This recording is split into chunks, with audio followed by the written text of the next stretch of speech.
Assalamualaikum warahmatullahi wabarakatuh. Alhamdulillah ketemu lagi dalam program Untold Story, bicara tentang sejarah di dalam sejarah. Pada Untold Story kali ini kita akan bicara berkaitan dengan suara Aisyah dan literasi perempuan. Telah hadir narasumber kita langsung dari Suara Aisyah selaku Ketua Redaksi atau Pimpinan Redaksi Suara Aisyah, Mbak Hajar Nur Setyawati MA. Bagaimana kabarnya Mbak Hajar? Alhamdulillah sehat Mas. Alhamdulillah. Baru sibuk apa ini Mbak? Baru sibuk, ya ini preparing untuk terbit ya. Sudah harus siap cetak. Oh siap. Ini kalau dalam bahasa orang media ini baru deadline. Ya, jelang-jelang deadline. Sibuk-sibuknya orang redaksi itu kalau deadline. Iya betul. Suara Aisyah ya. Kenapa kok Untold Story berkaitan dengan Suara Aisyah? Karena di Muhammadiyah itu ada media-media yang menjadi bagian dari perjuangan Muhammadiyah, alat dakwah Muhammadiyah. Muhammadiyah ada Suara Muhammadiyah, Aisyah ada Suara Aisyah, pelajar pun ada majalah Kuntum. Nah, pada Untold Story kali ini kita bicara berkaitan dengan Suara Aisyah. Mungkin bisa diceritakan Mbak berkaitan dengan Suara Aisyah, kelahirannya dan sekarang sudah mencapai usia berapa? Ya, Suara Aisyah itu lahir di bulan Oktober 1926. Atau kalau dalam penanggalan Hijriah itu di bulan Rabiul Awal ya Mas ya, tahunnya 1335. Jadi kalau secara penanggalan Hijriah 1445 Hijriah kemarin kita sebenarnya sudah 100 tahun. Tapi kalau secara penanggalan Masehi insya Allah ya semoga nanti Oktober 2026 ya 2026 insya Allah Suara Aisyah itu pas 1 abad ya. Ini menarik ya Mas. Jadi waktu Suara Aisyah terbit pertama itu dalam pengantar redaksi itu disebutkan kalau kita nggak tahu ya mau 15, 16 tahun lagi atau bahkan mungkin 100 tahun lagi apakah Suara Aisyah ini masih ada gitu ya. Ini saya kira satu statement dari redaksi saat itu yang ternyata kita bisa menjawab bahwa insya Allah tahun depan gitu ya, semoga harapan dari redaksi ketika mereka menerbitkan pertama kali tahun 1926 ini bisa terwujud bahwa memang kemudian Suara Aisyah itu bisa terbit hingga saat usia 100 tahun lebih gitu ya. Dan tahun 2021 kemarin itu kan Suara Aisyah pas 95 tahun. Suara Aisyah mendapatkan kado dengan diraihnya rekor muri Suara Aisyah sebagai majalah perempuan Islam yang berkelanjutan terbit gitu. Nah, sebenarnya kalau tadi disampaikan di Muhammadiyah ada Suara Muhammadiyah, di Aisyah ada Suara Aisyah ya. Jadi Suara Aisyah itu ternyata punya keterkaitan ya secara historis dengan Suara Muhammadiyah. Kenapa begitu?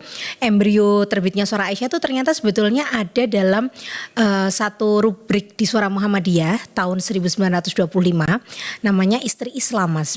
Nah, di situ disebutkan gitu ya. Di situ disebutkan ya kita berharap mungkin pada tahun-tahun mendatang majalah perempuan itu mereka bisa terbit secara sendiri begitu ya. Dan ternyata 1 tahun kemudian memang Suara Aisyah memang terbit sendiri. Suara Aisyah ini menjadi penting ya termasuk embrionya karena misalnya pada terbitannya Istri Islam yang di Suara Muhammadiyah itu ada hidernya rubrik itu tuh ayat atau bahasa 71 ya. Ayat atau bahasa 71 Anal 97 itu kan kita ketahui merupakan ibaratnya ayat landasan di balik berdirinya Aisyah ya. Di situ disebutkan kalau laki-laki maupun perempuan itu sama-sama bisa beramal saleh gitu ya. Di sini kan menunjukkan bahwa sebetulnya spirit kesetaraan beramal saleh, kepemimpinan perempuan itu ternyata memang menjadi spirit gerakan Aisyah gitu ya. Jadi kalau misalnya kadang saat ini suka ada diskusi sebetulnya identitas Aisyah itu seperti apa sih gitu ya. Itu sebenarnya bisa kita lihat dari terbitannya Suara Aisyah maupun embrionya gitu ya. Identitasnya adalah gerakan perempuan muslim yang ya progresif gitu ya. Karena sebetulnya sejak awal berdiri aja nilai yang diambil ayat Al-Quran tentang perempuan itu kan banyak ya. Tetapi ternyata Muhammadiyah dan Aisyah itu justru mengambil ayat tentang kesetaraan gitu ya, kesetaraan amal saleh, kepemimpinan perempuan. Nah dari situ kan sebetulnya kita bisa melihat bahwa identitas gerakan Aisyah itu adalah value-nya, nilainya adalah kesetaraan ya. Nah kemudian yang kedua, Suara Aisyah itu identitasnya pasti tidak bisa kita lepaskan dari gerakan Aisyah ya, sebagai gerakan perempuan Muhammadiyah yang didirikan sejak tahun 1917 begitu ya. Jadi berarti Suara Aisyah itu hadirnya kira-kira berarti 9 tahun ya, 9 tahun pasca Aisyah hadir ya, iya kan ya. Nah itu kalau kita 1917 maupun 1926 itu kan tahun-tahun awal pergerakan nasional ya, awal abad 20 gitu ya. Saat itu setiap organisasi yang berdiri itu rata-rata punya media gitu ya. Di tahun itu kan semua pergerakan nasional kita rata-rata punya media ya. Kalau dalam bahasa saat itu gitu ya, istilah yang digunakan bagaimana media itu bisa menjadi corong ya, bisa menjadi corong. Karena gerakan-gerakan pasti ingin punya alat gitu ya untuk kemudian bagaimana dia propaganda ide gitu kan ya, yang memang ternyata media itu juga diakui saat itu ampuh gitu ya, untuk kemudian bagaimana mempengaruhi pikiran-pikiran kaum bumi putra terutama yang kemudian nantinya menjadi penggerak pergerakan nasional gitu ya. Nah Suara Aisyah pun ketika hadir dalam konteks itu akhirnya ketika Muhammadiyah punya suara Muhammadiyah, Aisyah pun kemudian juga punya suara Aisyah. Jadi memang itu hal yang wajar, ibaratnya nyaris wajib gitu ya. Dalam konteks pergerakan nasional, setiap pergerakan punya media begitu. Nah selain itu memang sebetulnya saat itu kalau kita lihat ya, kalau Pak Munir Mulhan waktu kita wawancara pada edisi 95 tahun Suara Aisyah menyampaikan Suara Aisyah, perempuan-perempuan saat Aisyah itu sangat radikal ya. Maksudnya radikalnya dalam arti itu mereka melampaui zamannya di saat perempuan nggak punya akses untuk keluar, nggak punya akses untuk pendidikan gitu ya. Istilahnya akses pada literasi itu terbatas gitu ya. Tapi Aisyah justru kemudian menghadirkan Aisyah sebagai ruang untuk kemudian berdakwah, itu kan ruang publik ya. Dan juga kemudian punya suara Aisyah yang mana itu menjadi dakwah literasi gitu ya, menjadi dakwah literasi bagi perempuan-perempuan saat itu, karena penulis perempuan jarang begitu ya. Lalu bahan-bahan untuk perempuan bacaan untuk kemudian perempuan jarang begitu ya. Nah, dan ini ada satu konteks lagi, saya juga menemukannya ya, Suara Aisyah beruntung. Jadi kita pernah tahun 1940 itu menerbitkan 15 tahun edisi Suara Aisyah. Nah di situ memang kita belum bisa membaca edisi pertama Suara Aisyah ya, Oktober 1926. Tapi di situ disebutkan kalau dalam sambutannya pengantar redaksi itu menyebutkan kalau Aisyah itu kan udah besar. 1926 Aisyah ini udah besar, kita nggak mungkin menjangkau merangkul pakai tangan kita gitu. Jadi sebetulnya di situ terlihat kalau memang ada peran-peran media komunikasi organisasi.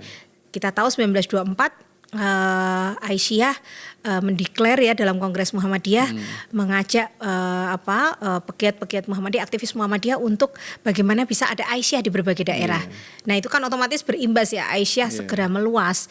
Nah bagaimana kemudian kita bisa berkomunikasi yang dimana transportasi itu susah gitu ya.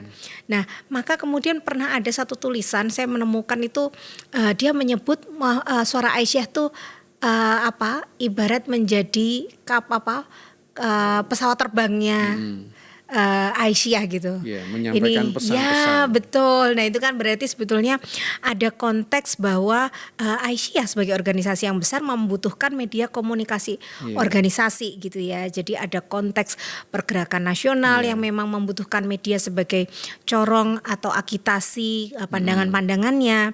Kemudian yang kedua ada konteks literasi gitu ya pada perempuan. Bagaimana sebetulnya dengan ada suara Aisyah sebetulnya kita juga bukan hanya literasi berarti bagaimana perempuan-perempuan membaca menjadi terdidik gitu ya, tapi juga berarti kita sebenarnya melakukan regenerasi perempuan menulis ya. Itu juga penting, sama sebetulnya ada kaitan dengan Aisyah itu sendiri bagaimana menjadi media komunikasi. Itu sih Mas. Ya. Tadi menarik ya disampaikan SA itu corong-corongnya Aisyah. Lalu bidan dari suara Aisyah itu siapa aja itu perempuan-perempuan hebat itu? Iya, perempuan ini founding mothers-nya ya, founding mothers-nya suara Aisyah. Bukan founding father tapi founding mothers. Ya, ya betul. Founding mothers-nya suara Aisyah itu jadi gitu ya. Suara Aisyah itu pemimpin redaksi pertama itu namanya Siti Juhainah. Siti Juhainah itu saya juga saya sangat bersyukur sekali, terima kasih pada Bu Hainah, pemimpin redaksi 1938 yang membuat buku 15 tahun suara Aisyah itu Mas. Kalau enggak kami kesulitan untuk men-tracking siapa pemimpin redaksi. Di situ disebutkan kalau yang pertama redaksinya itu Siti Juhainah, lalu ada Siti Aisyah putrinya. Putri Kiai Dahlan. Ya betul. Lalu kemudian ada ada Bu Siti Badilah juga ya, ada Siti Badilah Zubair. Ya betul, Siti Badilah Zubair. Jadi rata-rata penggerak Aisyah juga terlibat dalam penerbitan suara Aisyah itu. Nah ternyata siapa Siti Juhainah ini? Mungkin kalau Siti Aisyah, Siti Badilah banyak orang tahu ya. Nah dari situ kami hanya mendapat sedikit info gitu. Diceritakan kalau Siti Juhainah ini murid Quake School yang sekarang menjadi mu'alimat. Ya kita membayangkan berarti sebetulnya suara Aisyah itu gitu ya dibangun oleh sebagaimana Aisyah dibangun oleh kaum muda ya kan, siswi Quake School saat itu ya. Pada waktu itu dia alumni atau masih siswi? Di situ hanya menyampaikan dia ini siswi Quake School dalam tulisan itu ya. Karena memang ya harus jujur bahwa kita belum menemukan lebih lanjut informasi tentang Siti Juhainah itu. Siti Juhainah itu tapi asalnya dari Jawa Timur. Saya dari Jawa Timur, dia menjadi pemimpin redaksi, tapi kemudian setelah 4 kali terbit, 4 kali edisi, pengurusnya berubah. Nah, sudah mulai muncul Siti Hayyinah. Siti Hayyinah yang nanti Siti Hayyinah itu akan menjadi ini ya salah satu tokoh kuat di suara Aisyah gitu. Sudah muncul Siti Hayyinah dan juga Siti Bariyah. Ini bisa jadi adalah ketua Aisyah pertama ya, Siti Bariyah. Ketua Aisyah pertama kan Siti Bariyah ya. Jadi dia sudah mulai muncul dalam edisi keempat. Itu ada perubahan pengurus. Nah sayangnya Siti Juhainah ini nggak berumur panjang. Di situ diceritakan kalau akhirnya dia pulang ke Jawa Timur, sakit dan akhirnya meninggal. Lalu kemudian digantikan oleh namanya Siti Asminah gitu ya. Siti Asminah tapi kemudian belum ada info lebih lanjut terkait dengan itu. Nanti 1930-an sudah muncul Siti Hayyinah sebagai pemimpin redaksi Suara Aisyah. Jadi 15 tahun Suara Aisyah itu diterbitkan oleh karena itu tahun 40 ya diterbitkannya, itu dalam masa kepemimpinan Siti Hayyinah sebagai pemimpin, dulu namanya istilahnya kepala pengarang. Kepala pengarang pemimpin redaksi Suara Aisyah. Dan Siti Hayyinah ini kalau kita baca gitu ya sampai tahun 1960-an gitu ya. Saya lihatnya perannya kuat. Nah, waktu edisi 95 tahun Suara Aisyah, alhamdulillah waktu itu kita bisa minta Pak Syafi'i, sebetulnya waktu itu kita minta untuk wawancara, tapi beliau memilih untuk menulis gitu ya. Jadi sebelum beliau wafat Suara Aisyah sempat ini, dan beliau memutuskan untuk menulis Siti Hayyinah. Beliau tidak ingin kita ini, apalagi juga pembaca Suara Aisyah ini lupa pada Siti Hayyinah yang menurut menurut beliau ya, itu merupakan figur kuat gitu ya. Dan saya menemukan dalam beberapa tulisan itu memang Siti Hayyinah tuh kuat ya, ibaratnya kalau dia ini tokoh literasi perempuan gitu. Kalau boleh ada tokoh pers perempuan yang dijadikan, sebenarnya Aisyah bisa mengajukan Siti Hayyinah ini. Karena memang dia ini kan termasuk murid Kiai Dahlan generasi kedua yang disekolahkan di normal school gitu ya. Termasuk yang pintar, literate gitu ya. Saya pernah membaca satu tulisan Siti Hayyinah. Di situ dia punya gagasan terkait penerbitan, bagaimana Aisyah punya penerbitan gitu ya, lalu punya bibliotek gitu kan. Di situ dia menuliskan surat kabar yang dia baca, yang dibaca tokoh-tokoh perempuan saat itu, dan juga nama-nama tokoh perempuan pembaharu perempuan di tingkat global yang terutama yang di daerah Islam ya, itu yang kemudian dibaca gitu ya. Jadi saya maksudnya bisa menyimpulkan Siti Hayyinah ini banyak bacaannya. Dan dia ya pintar, cerdas ya karena wawasannya luas gitu ya. Pernah waktu saya cek ini nama-namanya tuh siapa gitu ya. Pernah ada satu peneliti saya tanya, ini dulu namanya Siti Hayyinah, dia baca ini. Oh, ini semua perempuan pembaharu gitu. Jadi maksudnya kita jadi jadi paham kenapa kemudian tokoh-tokoh perempuan Aisyah saat itu tuh sangat maju ya, pembaharu gitu ya. Karena mereka juga sebagaimana tokoh-tokoh Muhammadiyah dan juga Kiai Dahlan mengkonsumsi gagasan-gagasan pembaharuan juga gitu ya. Dari para tokoh perempuan-perempuan pembaharu gitu. Nah, itu nanti Siti Hayyinah itu jadi waktu tahun 1962 saya menemukan majalah sekitar tahun itu, dia menyampaikan bahwa berkali-kali kita menemukan tahun 1930-an juga itu dia selalu mensonding kalau kita ini mau menumbuhkan suara Aisyah. Atau kalau kita ini udah nggak punya komitmen lagi, ibaratnya bahasa kita sekarang gitu ya udah kita kubur hidup-hidup suara Aisyah. Mungkin itu saking gemesnya gitu ya Siti Hayyinah itu sejak 1930 dan itu diulang 1962 adalah terbitan Suara Aisyah kembali, ibaratnya suara Aisyah reborn gitu ya. Pernah mati suri. Iya. Jadi 1930 itu pernah juga di akhir itu karena kesulitan pendanaan. Kemudian perempuan penulis itu kan terbatas.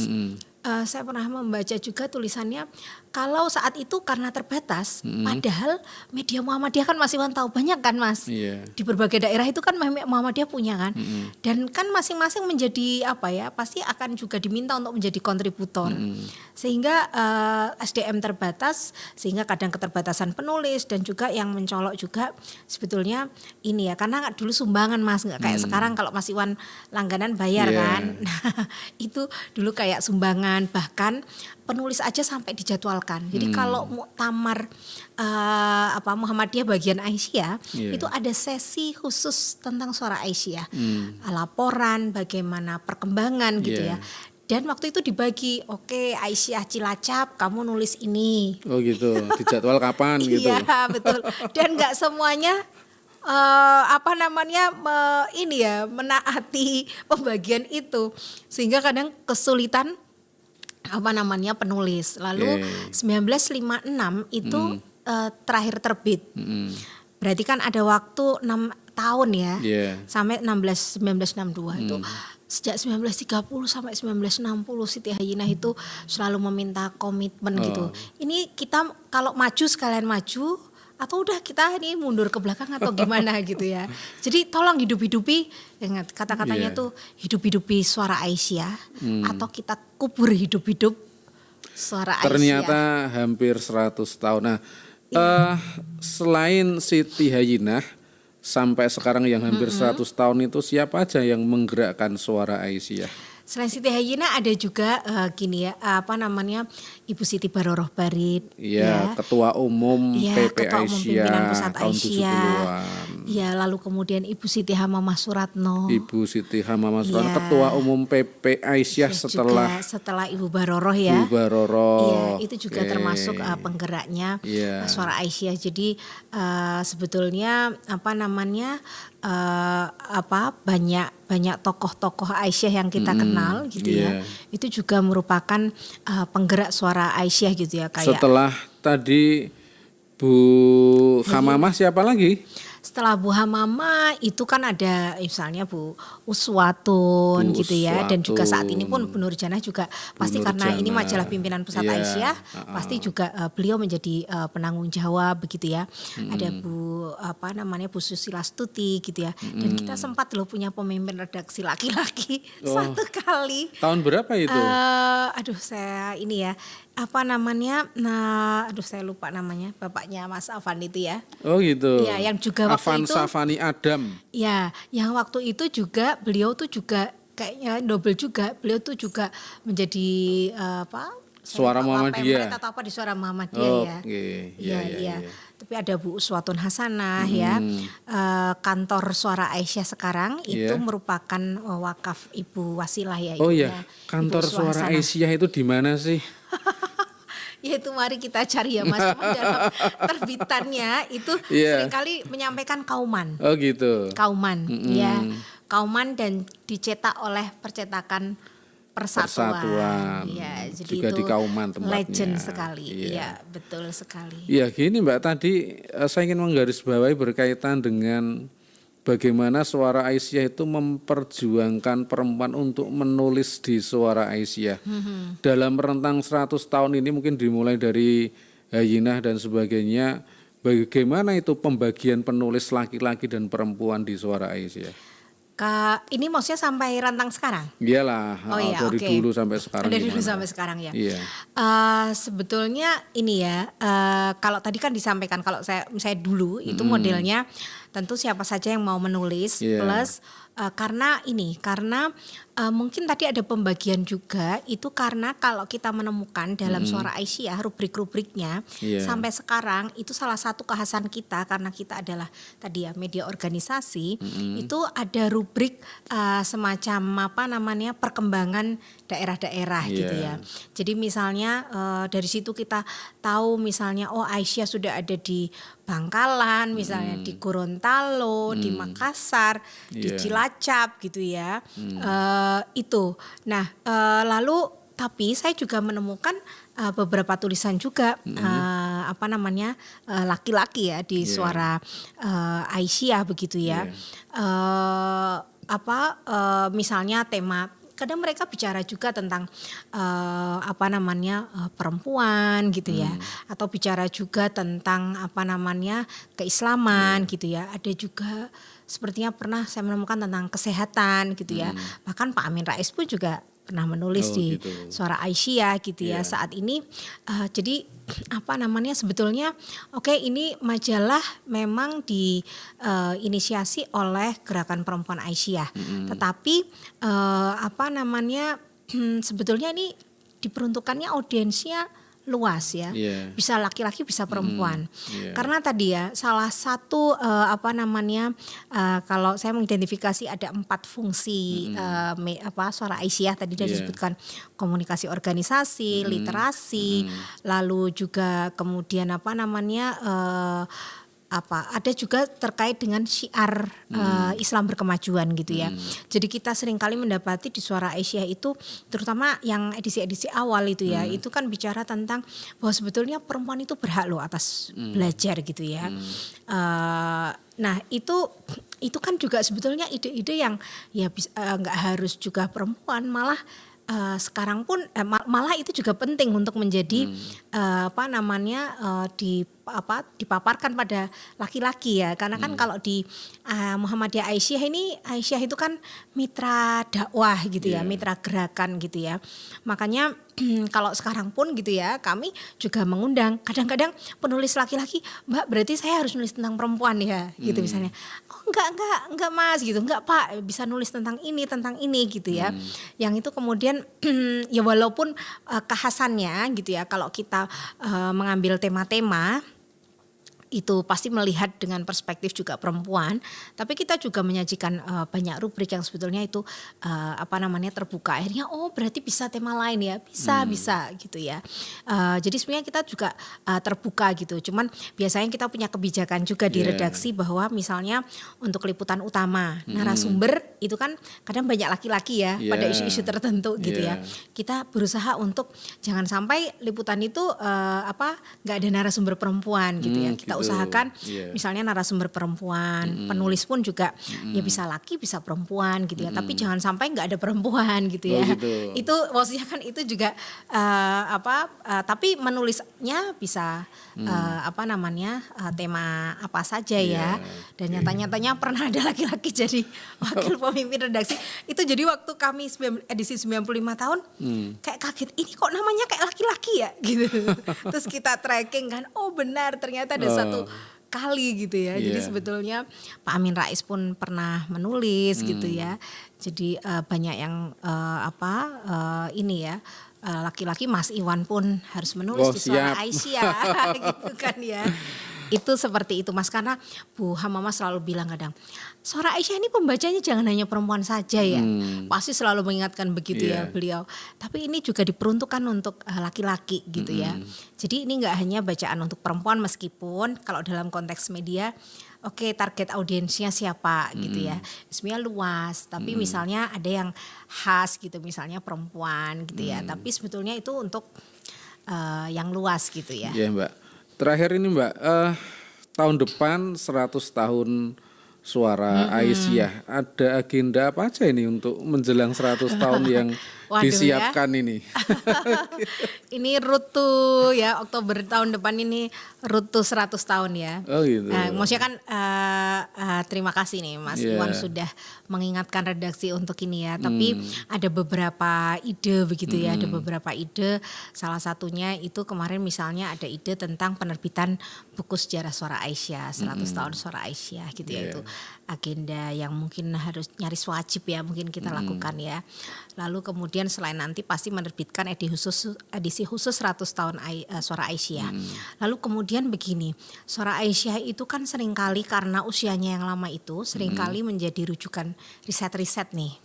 Ya kan, nyaris orang kalau bicara tentang gerakan perempuan, orang riset tentang Aisyah pasti nyari Suara Aisyah gitu. Maka kemudian kemarin juga bagaimana ada sesi hasil-hasil riset tentang Suara Aisyah itu juga bisa menjadi agenda sendiri ya, meskipun mungkin nanti juga ada agenda-agenda terkait dengan hal-hal yang lebih fresh, menyenangkan, melibatkan banyak orang gitu ya. Ya agenda kita gitu ya. Waktu edisi 95 tahun Suara Aisyah itu Pak Munir Mulhan, kita wawancara Pak Munir Mulhan dan juga Pak Syafi'i itu juga selalu berpesan gitu ya, bagaimana Suara Aisyah itu bukan hanya internal gitu ya, bagaimana dia bisa memperluas jangkauan, memperluas jejaring, dan jangan lupa karena sebetulnya ide-ide yang disampaikan di Suara Aisyah itu bagus gitu ya. Jadi sayang kalau itu hanya dikonsumsi oleh internal gitu. Dan bagaimana Suara Aisyah itu nantinya bisa mengkontekstualisasi isu-isu yang ada sekarang misalnya. Ya jangan lupa untuk bicara perubahan iklim gitu misalnya ya. Dan itu saat ini tema-tema kita juga mungkin kalau ada kekhasannya tema-tema Suara Muhammadiyah dan Suara Aisyah, Suara Aisyah juga banyak merespons hal-hal yang aktual, hal-hal yang karena kan kadang tuh ini ya perempuan itu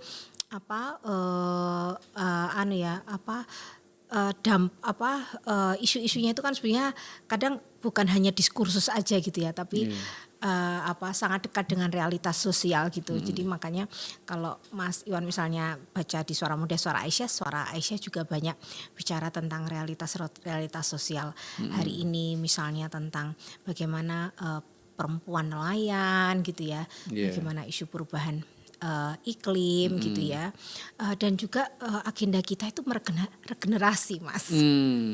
Ya, ini Iya. makanya saya kita butuh dukungan. Kadang tuh kan orang kalau ini bunda-bunda ya, orang anak orang-orang muda, maksudnya Iya. orang-orang muda Muhammadiyah itu kayak mungkin agak sungkan gitu ya menulis suara Aisyah.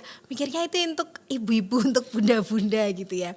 Makanya kemudian sebetulnya sejak periode kemarin saya periode 2021 itu kita ada rubrik muda, Mas. Kenapa ada rubrik itu? Itu karena supaya itu yang nulis tuh wajib anak muda. Iya. Mas Iwan kira-kira kalau masih merasa muda boleh menulis di sana. Iya. Ya, jadi kita melibatkan laki-laki muda juga ya, supaya mereka juga tahu. Kadang mereka juga kaget, oh kan bisa nulis ya gitu ya. Ini kayaknya kami ini harus sering sounding nih ya ke anak-anak muda perempuan. Terus kemarin misalnya saya diajak ngisi, oh ternyata kadang kan kami tuh kesulitan regenerasi gitu ya di tengah kesibukan. Oh tapi ya kemarin kita ketemu di beberapa komunitas menulisnya perempuan muda Muhammadiyah. Oh ya kami maksudnya senang gitu ya dan mereka oh ya maksudnya bisa berinteraksi juga. Nah ini agenda kita adalah meregenerasi penulis-penulis muda perempuan, pengelola-pengelola majalah Suara Aisyah ya, yang setiap bulan siap untuk deadline, Mas. Gitu. Terima kasih ya Mbak Hajar untuk waktunya selaku pemret tentu 100 tahun Suara Aisyah ini yang paling sibuk. Dan tentu berharap bisa disiarkan kemanapun amin, juga. Amin. Terima kasih banyak Mas Iwan. Sama-sama. Terima kasih ya sahabat Antar Story. Kita akhiri untuk tema kali ini dengan baca hamdalah. Alhamdulillahirobbilalamin. Wassalamualaikum warahmatullahi wabarakatuh.